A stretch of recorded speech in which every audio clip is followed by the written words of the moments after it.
আবু মোহাম্মদ হবিবুল্লাহ একজন স্বনামধন্য ইতিহাসবিদ, লেখক, সংগঠক, শিক্ষক এবং সর্বোপরি একজন উদার, অসাম্প্রদায়িক, মানবতাবাদী ব্যক্তিত্ব।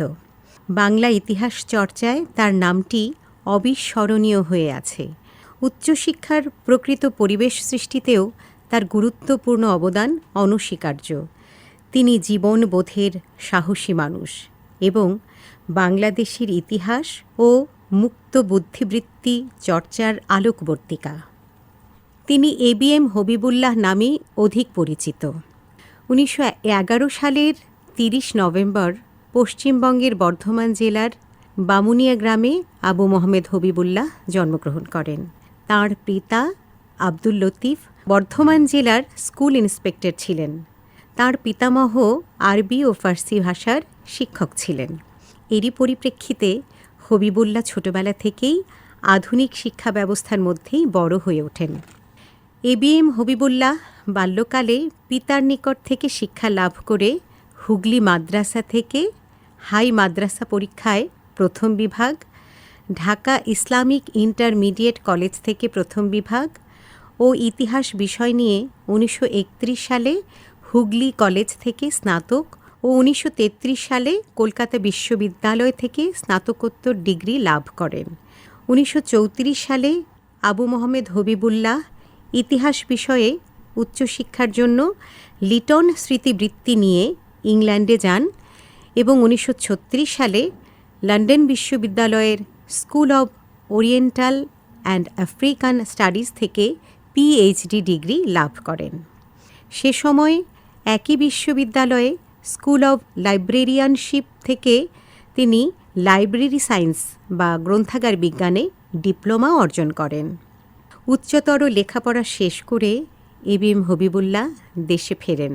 এরপর ১৯৩৮ সালে কলকাতা আলিয়া মাদ্রাসায় গ্রন্থাগারিক হিসেবে তার কর্মজীবন শুরু করেন এবং পরের বছরই তিনি কলকাতা বিশ্ববিদ্যালয়ের ইতিহাস বিভাগে প্রভাষক হিসেবে যোগদান করেন। ১৯৪০ সালে তিনি একই বিশ্ববিদ্যালয়ের নতুন বিভাগ ইসলামের ইতিহাস ও সংস্কৃতি বিভাগে যোগদান করেন। বিশ্ববিদ্যালয়টিতে দীর্ঘ ১০ বছর শিক্ষকতা করেন।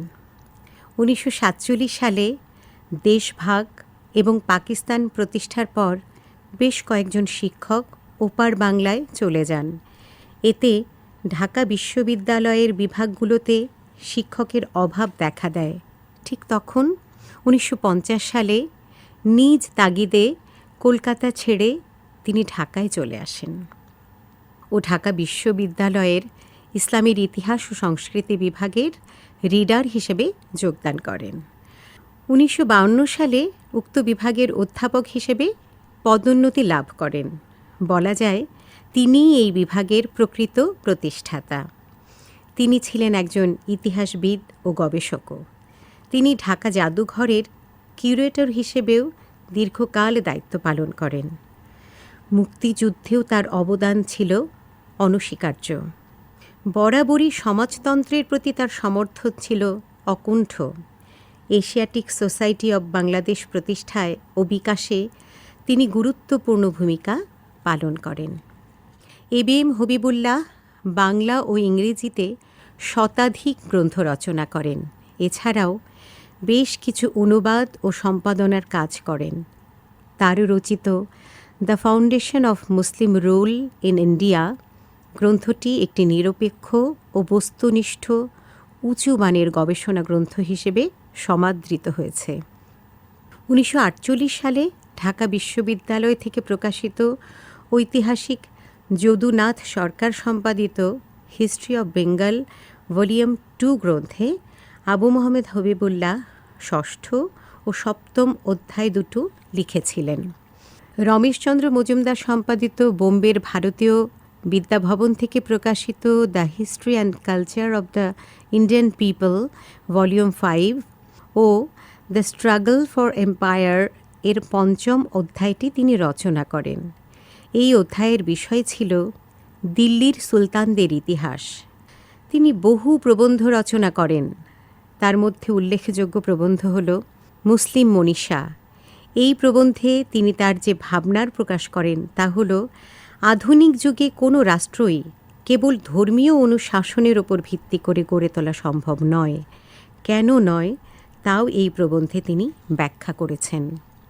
তার আরেকটি উল্লেখযোগ্য প্রবন্ধ হল অক্টোবর সমাজতান্ত্রিক বিপ্লব একটি ঐতিহাসিক প্রয়োজনীয়তা।